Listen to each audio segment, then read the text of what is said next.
set aside what you know about the Cosmonaut Variety Hour just for this video. If you don't know anything about him, good. I hope you're at least familiar with the show Buffy the Vampire Slayer. Because if you aren't, you might believe Cosmo's vapid, egotistical reading on the one character that he thinks ruins the show. I have to wonder if that's what Cosmo is banking on, that their audience never watched it. Because I don't know who actually watched the show could buy half the crap Cosmo tries to claim for most of the rest of the video. Their bit about this isn't really about the actual character that he hates. It's more about him, which is never a good sign in my opinion. Now there's an introduction of him sort of going over, almost seems like he's trying to get some fan cred. Between seasons, I would take months off from the show to try and see what it felt like for a normal viewer to wait between seasons. I had no desire to make a video on this show. This was something for me and me alone. Despite Cosmo saying something as stupid as this. You just hate this character because he's a horny man. What, boys can't be boys anymore? No, listen, I don't care about that. I have no problem with a high school boy in a TV show being obsessed with girls. That is normal. What isn't normal is that this introduction to Xander shows us exactly the type of person he is going to be for the entire show. The characters in Buffy start the series as teenagers. They end the series as adults. And Xander stays basically the same for the entire show. Sure, he's the only one who does a blue-collar job instead of going to college. Sometimes you have friends who all go to college, and then you have friends who pick up a trade and they figure out what they want to do that way. That was very real. Gets married, or attempts to, and the only one who really has to live in the real world. Maybe Cosmo has an argument for that, but they move on to just their personal grievances instead of providing his audience with anything to really support it. And if I was being reductive, this is almost like a CinemaSins for the flaws of Xander. My biggest problem with this character isn't any of the numerous flaws that I mentioned earlier. Why glossing over all the little quirks and problems with other characters and other parts of the show, especially Cordelia. He has this whole bit about Xander not being funny because his humor comes from just being mean or goofy, subjective sort of goofy humor. Why Cordelia has it in spades, but maybe Cosmo has a special attachment to the movie Mean Girls, or maybe the show. Fascinating. A heart. It's not a heart, it's a Bambi. Which seems to be a running theme throughout this video. Cosmo makes judgments about things without really explaining to his audience why that said thing was bad. I know a lot of people who dropped the show in season 1 because season 1 is not the best. I legitimately believe there are only 2 good episodes in that whole season.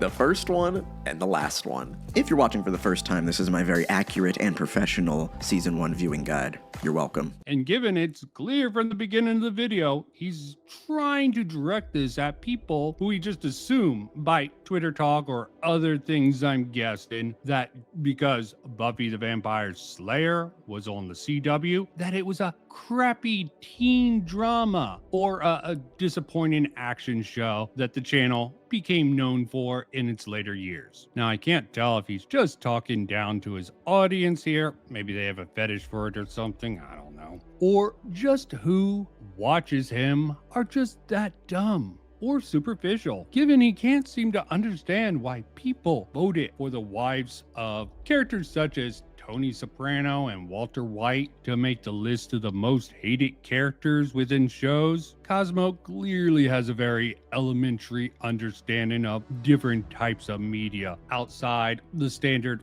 pop culture dribble that he tends to cover and use as comparisons. I watched Game of Thrones. I never hated them.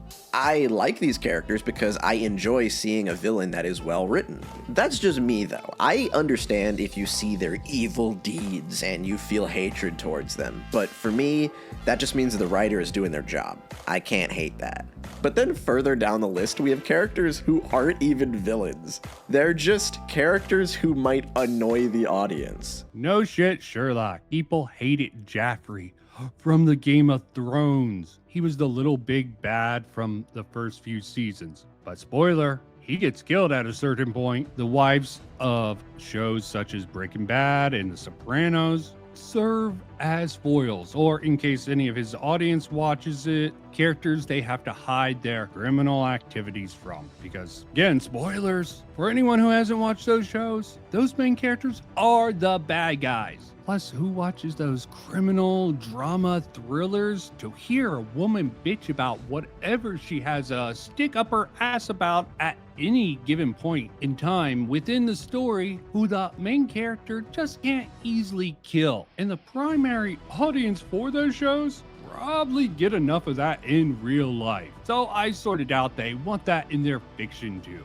Hell, I even found a parallel to that sort of idea in a video from this guy called Better with Bob. Why he might have questionable taste in character development, it's clearly he knows where the ideas Buffy came from. Vampire Slayer the movie takes 3 types of stories out of their familiar settings and smushes them into an entirely new world. The slasher movie is taken out of the suburbs, summer camps, and other remote areas of terror, and the teen comedy is taken out of the confines of high school and wild house parties. And of course, the vampire movie is taken out of gothic castles and elegant mansions. Why, I'm not even sure that Cosmo even realizes Buffy the Vampire Slayer was a movie before it was adapted into the show. Talking about things this clown doesn't really seem to know, or maybe purposely omits from the first season. And I'm not just talking about the fact he doesn't seem to understand it's not selfish to ask your best friend to do something for them. First thing he does is he sees Buffy,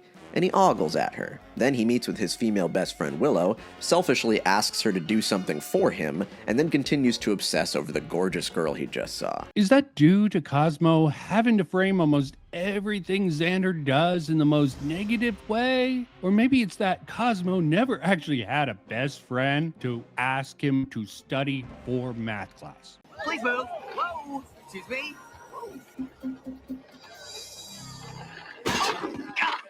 Okay, I feel good. Hello. You're so very much the person I wanted to see.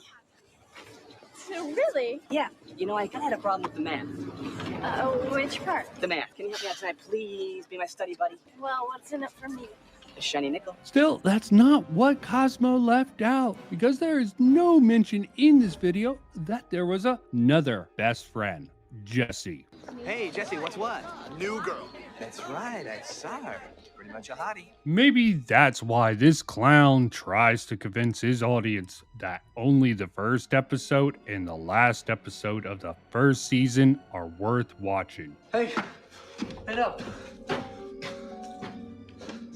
my god, Jesse! Because in the second episode, a friend of Willow and Xander, Jesse, gets turned into a vampire and killed. Sure, I mean, his death doesn't get brought up much again, but yeah, given Xander ended up killing the turn of vampire Jesse, even if by accident, because he wasn't brave enough to do it on his own.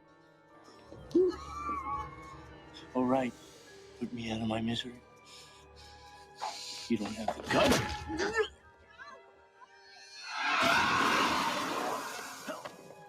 That could have affected how Xander and even Willow acts for most of the rest of the season and seasons to come. Hard to say, people deal with trauma in different ways. And while this could be seen as repression or avoidance or some other psychological trait like that, I'm sure it's a trait that someone who actually watched the show, at least that whole first season, could have picked up on along the way, along with all the other craziness that comes into Willow and Xander's life with the introduction of Buffy. But that might be too good faith of a reading of that. It could have been just all the writers who forgot about those events and didn't even factor any of those things in. Again, he's rather light on explaining his reasoning and high on the Xander hate. Very many reasons for this. The humor might not work for everybody, though, because there's a lot of it. He doesn't get the humor Xander uses, finds it rather misogynistic, and tends to equate him using the type of humor he uses, awkward teen angst humor, because he's not quite the badass male that people stereotypically believe him to be. He is right. Xander isn't smart. Why he asked Willow to help him study. That's the selfish favor. And given the introduction with Joss Whedon and how many times he brings up Xander is a self-insert of him, and he's a horrible person for abusing women, which could be true. Character that Joss Whedon has admitted is his self-insert. A character that is meant to represent Joss Whedon. A force that serves as a constant reminder that even if Joss Whedon isn't on set, even if he's not directing it, even if he's not writing the episode, he is always watching. And that character is Xander. So Cosmo plays this weird game where he sees Xander as Joss Whedon's self-insert and has to keep reminding this audience of this, theory of his. Yes, we know you don't like Josh. You want to place the blame, well, at least it seems like, of lazy modern-day writing within Hollywood entirely on him because people try to copy his style. They have free will. They didn't have to copy his style. Also, even if he was a tool and a woman abuser, I am not just going to listen and believe that claim. Never looked into it myself, so could be true, could be untrue, could be probably somewhere in between. What place does it have in a video about a character in a TV show that he wrote? Cosmo's supporting evidence for this self-insert perspective that a lot of this video hinges on. As far as who I relate to, Xander was obviously, based on me, the sort of guy that all the girls want to be best friends with. Question: how much media based on true life actually reflects the actual people who it's portraying? And how many people correctly see themselves in adulthood, especially someone from Hollywood, how they were as a teenager? I don't know, but since Cosmo wants to make up numbers, let's go with 90% ass pull that he used, and him blaming Josh's sort of writing style for whatever Hollywood slops out nowadays. It's no exaggeration to say that the writing of Buffy has eventually gone on to inspire the way 90% of movies and shows are written today. Man, the dude is overselling the influence of Josh in this video, just like Cosmo sort of is doing with this insane reading of Xander-Josh connection here. And this is pretty much how Cosmo starts getting into his breakdown of this character. Alexander Lavelle Harris is one of the main characters in Buffy the Vampire Slayer. Given that, how is Xander the only character that Josh somehow has total control of? And what about the actor who played the character? Does he, along with most of the other writers and directors who worked on the show, with Cosmo's own words saying they worked on it more, have absolutely no influence over how Xander acts or is written? There are 144 episodes of Buffy. Only 25 of those were written or directed solely by Joss Whedon.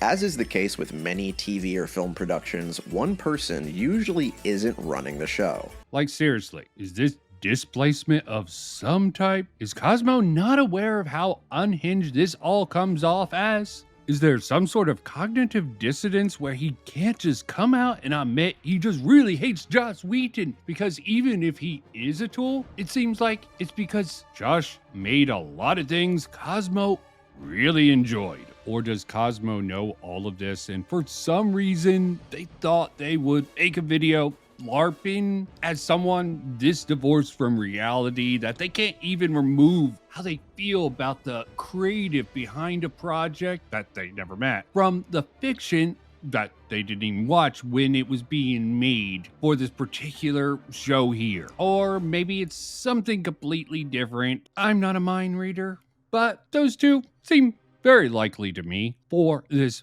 painfully bad video of theirs. Aside from this odd introduction of Xander, Cosmo does this self-insert stuff just enough that it might not come off as completely obvious, as it did to me, that this is more about their weird parasocial relationship to the creator than any problems they might actually have with the actual character that he claims ruins the show. Oh, I forgot, as I'm sure most of his audience will, this is just what ruins the show for him and his experience. Also, remember when Cosmo said, "What, boys can't be boys anymore?" No, listen, I don't care about that. I have no problem with a high school boy in a TV show being obsessed with girls. That is normal. What isn't normal is that this introduction to Xander shows us exactly the type of person he is going to be for the entire show. The characters in Buffy start the series as teenagers. They end the series as adults. And Xander stays basically the same for the entire show. That almost seems like a contradiction with this part right here. Out of the 7 seasons of Buffy, I'd say Xander in season 1 through 3 can be classified as incel Xander.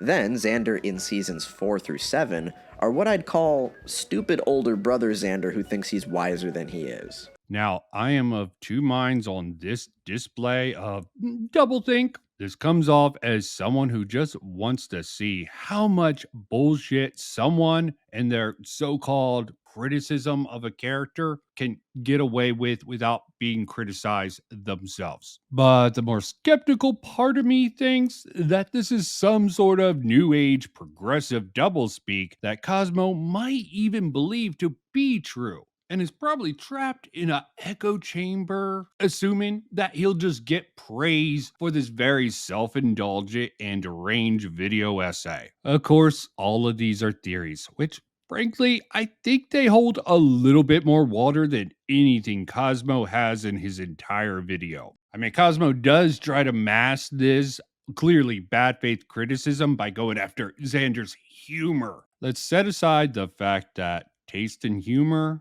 varies. Still, I doubt Cosmo would have liked Chandler Bing's humor from Friends, a very popular sitcom at that time that I'm fairly sure the execs would have encouraged Whedon to model Xander after, given he seems to be very open to being forced to do what people above him tell him to do. Given the roots of the Buffy movie, this also sort of fits in line with the sort of geeky characters that Buffy movie sort of was trying to do a slight subversion on. So it's clear Cosmo doesn't think very highly of Joss Whedon because of the allegations that came out about him. Joss Whedon has received a lot of hate lately, and justifiably so. It's one thing to write a few bad movies, but abusing women is where me and most other people draw the line. And probably some other stuff that he left completely out of this video. I also think Josh is a bit of a tool, like so many so-called male feminists and big-name Hollywood high-demand actors/directors,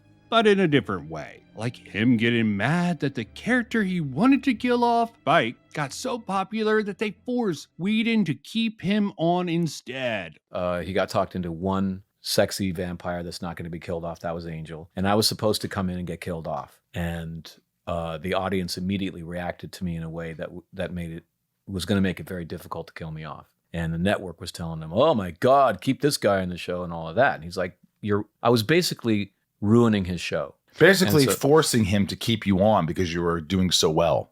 Yes, but the thing is that that is going to change the show from being about a teenager overcoming adolescence into a show where those problems are kind of sexy, aren't they? All this psychotic.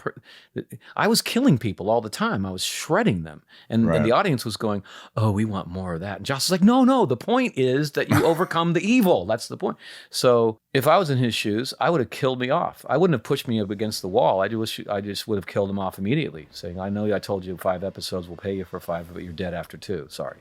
That's what I would have done. But he didn't do that. No, he didn't. He just got frustrated and figured it out. But there was that day when he pushed me up against the wall. And I'm sort of doubting Cosmo's judgment when it comes to humor, given what Cosmo has to say about Cordelia's humor here. That it's okay to fall for a nerd. But see, when you remember that this is the Joss Whedon self-insert character, and he pairs his self-insert with the hottest woman on the show, it helps that most of the characters are just born to be funny. Again, I bring Cordelia to the stand. I swear, one of these times you're gonna wake up in a coma.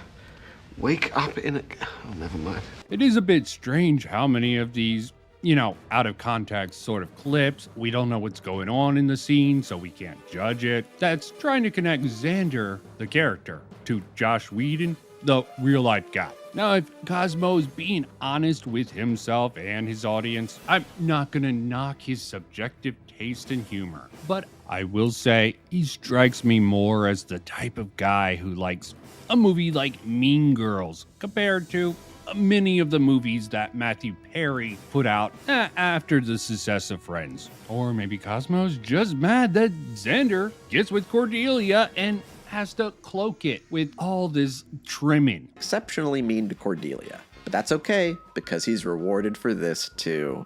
Joss Whedon really likes his unlikely relationships, and while this one was built up too naturally, doesn't mean I have to like it. There's the bit about Whedon again. Also, Cosmo fails to mention how mean Cordelia's humor was before this event that he sort of has to rewrite to be about Josh instead of actually Xander. Again, just a theory, but a theory I think has more supporting evidence and holds more weight than Cosmo here because he only has one example for like 90% of his criticism against the character, and it's based on the one clip of Josh saying, Character that Joss Whedon has admitted is his self-insert. A character that is meant to represent Joss Whedon.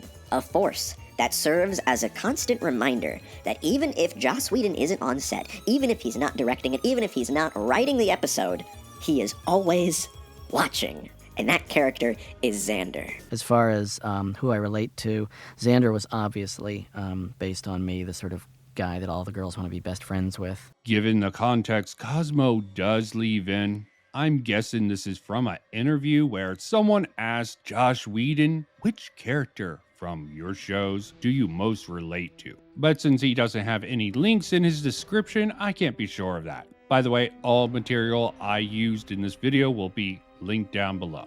I could go on, but I don't even know why I should bring up any more examples of why this video of Cosmos is a complete joke. It's a great example of someone completely unserious, severely biased, and totally up his own ass, making money off of their ass takes. If that's what the audience wants from him, and if that's the sort of content you like, good for you, but I have to wonder why. Because at the end of the day, all of this is subjective. Who cares if he's sort of totally misrepresenting so many things? It's about how he feels. But some subjective opinions on media and many other things is better than others because they are not based on the delusions of some self-deluded YouTuber who probably knows he doesn't have the talent to be any what of an actual critic that people could respect, so they have to find some other way to justify some of their more, in their echo chambers, weird beliefs about the world, which is fine given I like to destroy such ill-formed videos like this, mainly so I can put some of my personal research on how people communicate online back online in a way that at least I would find entertaining. With that said, I'm done.